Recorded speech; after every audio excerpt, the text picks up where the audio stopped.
ဒီနိုင်ငံအတွက်ငြင်းချမ်းရေးမရှိလို့တိုင်းပြည်ကဒီလိုကတောင်းကနေဖြစ်နေကြတာလေရွေးကောက်ပွဲကတော့လောလောဆယ်ဖြစ်အောင်ကိုလုပ်ရမှာရွေးကောက်ပွဲလုံးမှပြည်သူ့ကိုယ်စားလှယ်တွေပေါ်လာလို့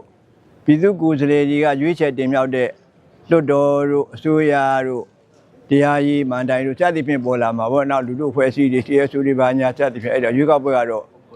ပေါ်လာမှပြည်သူ့ကိုယ်စားလှယ်တွေပေါ်လာမယ်လေအဲ့တော့ first ကတော့ရွေးကောက်ပွဲပဲရွေးကောက်ပွဲကတတ်မှတ်တဲ့ရက်ဒီမှာလုပ်လို့ရတယ်တတ်မှတ်တဲ့ရက်ဒီမှာကျင်းပလို့ရတယ်ကျင်းပနိုင်အောင်လဲဒီဆိုလို့ရှိရင်လက်ရှိအစိုးရကလည်းအဝေးရောက်မဲတွေနဲ့လည်းမဲပေးလို့ရတယ်ဆိုပြီးတော့အဲ့လိုပုံစံ15အကယ်လို့နားလဲတာပါငင်းချမ်းရေးကတော့နှစ်ပေါင်း80လောက်တိဆောက်လာကြပြီလေအဲ့ဒါကိုဘယ်ပုံပဲနည်းလုံးမလဲကြောင်းမယ်ဟုတ်တယ်ခုမဲဆွယ်စည်းရုံးတဲ့နေရာမှာလည်းဟိုတချို့ဆိုချင်းချောင်းမှုတွေပါရှိနေတယ်လေမတည်ငြိမ်တဲ့ဒေသတွေမှာတော်တော်ခက်ခဲတယ်ဒီရှင်တွေရောဘယ်လိုဖြတ်ကျော်လဲအဲ့ဒါသူတို့ပတ်ဝန်းကျင်နဲ့သူတို့ရှိနေကြတဲ့ဘယ်လိုတော့အကြံပေးလို့ရမှာလဲအဲ့ဒီဒေသမှာရှိရတဲ့လူတွေကသူ့ဒေသအခြေအနေနဲ့ကြည့်ပြီးတော့သူတို့အလုပ်လုပ်ကြပေါ့ခုဒီပြည်သူတွေကချို့ဆိုမဲစင်းတောင်လာမစစ်ဘူးဒီကောပဲစိတ်ဝင်စားမှုအားနည်းနေတဲ့ပေါ့ဟာအတိပေးခြင်းပဲအတိပေးလို့တော့မရဘူးအတိပေးတဲ့ဆရာကအတိပေးဖို့အဖွဲ့အစည်းတာဝန်ရှိတဲ့လူတွေဖြစ်ဖို့လိုတယ်ဗုဒ္ဓ education ဆိုတာအရင်ရွေးကောက်ပွဲဝင်တဲ့ကာလတွေရွေးကောက်ပွဲမဝင်ခဲ့တဲ့ဟိုး89 90တုန်းကပဲနိုင်ငံရေးစီမင်းပေါ်တက်လာခဲ့တယ်ကိုကောင်းဆောင်တွေရွေးကောက်ပွဲဝင်ဖို့တဲ့အများကြီးအလုပ်လုပ်ပေးခဲ့တယ်ဗုဒ္ဓ education ဆိုတာကအစိုးရတစ်ခုတည်းလုပ်လို့ရတာမဟုတ်ဘူးရွေးကောက်ပွဲဝင်မဲ့ပါတီကတာဝန်ရှိတဲ့လူတွေအဲ့ဒီလောက်ကြတာမဲဆန္ဒရှင်တွေကရှိကမဲကိုရမဲ့လူတွေကပါတီတွေကရအောင်လုပ်တဲ့အခါဗုဒ္ဓဒီရဲ့ဒီမဲပေးတဲ့စနစ်ကိုနားလည်အောင်သဘောပေါက်အောင်တကယ်ဗုဒ္ဓ education တွေပေးနိုင်တာကနိုင်ငံရေးပါတီတွေကကိုယ်စားလှယ်တွေပြည်သူတွေအချင်းချင်းတွေ CSO တွေအခုအဲ့လိုအခင်းချင်းတွေကလုံလုံလောက်လောက်ပြည့်ပြည့်စုံစုံမပါနိုင်တော့အဲ့မှာအခက်အခဲတွေရှိတာပေါ့ဒီမဲပေးခွင့်ရှိတဲ့လူတွေကိုဘာတိုက်တွန်းနေလဲမဲပေးခွင့်ဆိုတာကတော့တာဝန်တရားလည်းဖြစ်တယ်အခွင့်အရေးတရားလည်းဖြစ်တယ်ဒါပေမဲ့တာဝန်ရှိရဲ့အခွင့်အရေးရှိရဲ့ဆိုတာကိုလူတွေကဒီလိုပြဿနာပေါင်းမြောက်များစွာကြုံနေရတဲ့အခြေအနေမှာလူတွေကိုတာဝန်လည်းဘာရှိမှမသိမရှိမှလည်းမသိဆိုတဲ့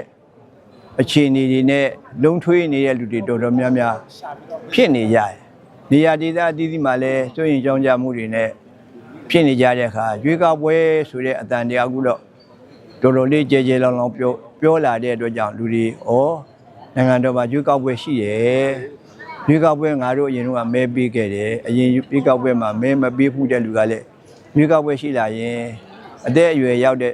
session နဲ့ပြည်တဲ့လူတွေမဲပေးခွင့်ရှိတယ်ဆိုတဲ့လူတွေကလည်းတချို့တွေကလည်းမဲပေးဖို့တာဆူနေတဲ့လူစူးစမ်းနေတဲ့လူရှိသလိုတချို့မစီမဆိုင်ကွာအဲ့လိုမစီမဆိုင်ကွာဆိုတဲ့ဟာမျိုးမှာတခါဒီ IDP ပေါ့နေရာစွန့်ခွာပြီးတော့ပြေးလာကြရတဲ့လူတွေမှာပိုပြီးတော့အခက်ခဲရှိတယ်မဲပေးခြင်းနဲ့တက်ဆရာဒေသကကိုဒေသကစွန့်ခွာလာပြီးတော့ကိုဒေသမှာရွေးကောက်ပွဲတွေလုပ်မယ်ဆိုလို့ရှိရင်မဲပေးရပါအဝေးရောက်မဲပေါ့ပုံစံ15ဆိုအဲ့ပုံစံ15ကိုဖြည့်မဲ့ပြည်ပုံစံ15ကိုရှောက်မဲ့အလုပ်တွေမှာလည်းလွယ်လင်းတကူမဖြစ်ဘူးဆိုပြီးတော့သူတို့တွေကစိတ်ထဲမှာအဲ့လိုပြန်ပြောကြတာလည်းရှိတယ်အဲ့ဒါတွေက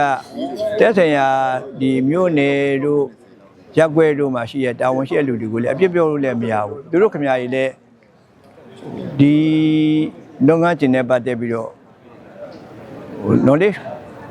အားနေတာလည်းဖြစ်ကောင်းဖြစ်နိုင်တယ်အင်္ဂလိပ်ကဲခတ်ကြည့်တာလေအင်္ဂလိပ်တချို့တွေသွားကြည့်တယ်ပုံစံသုံးနဲ့ဖြစ်ပြီးတော့ဒီမှာရောက်တဲ့လူတွေမဲပေးရမယ်ဘာညာဆိုတော့အတင်းတိုက်တွန်းနေတာမဟုတ်ဘူးမဲမပေးတဲ့လူတွေကြာရင်မှစိုးလို့သူတို့ပြောကြတာဖြစ်ပါလိမ့်မယ်အင်္ဂလိပ်ကတော့အဲ့လိုပဲနားလေပေးပါတယ်ဒါပေမဲ့ဟိုလူတွေကလည်းမဲပေးတဲ့လူအရေးအတွက်တက်ဖို့လိုတယ်လေသူတို့မှလည်းမဲမပေးတဲ့လူမဲပေးခြင်းတဲ့လူတကယ်မဲပေးဖို့လိုတာဟုတ်အဲ့လိုထင်ပါတယ်အခက်အခဲတွေကတော့ဘာဖြစ်ဖြစ်ရွေးကောက်ပွဲဆိုတာနေ့စဉ်နေ့တိုင်းကျင်းပနေတာမှမဟုတ်ဘူးဒီလိုကာလမှာအရင်တော့ အကယ်လို့မဲမပြီးခဲ့ရတဲ့62ခုနှစ်ဗိုလ်ချုပ်နေဝအာဏာသိမ်းလိုက်တဲ့နောက်ပိုင်းမှာမဲမပြီးခဲ့ရတာဘယ်လောက်ကြာသွားလဲနောက်ခုရွေးကောက်ပွဲ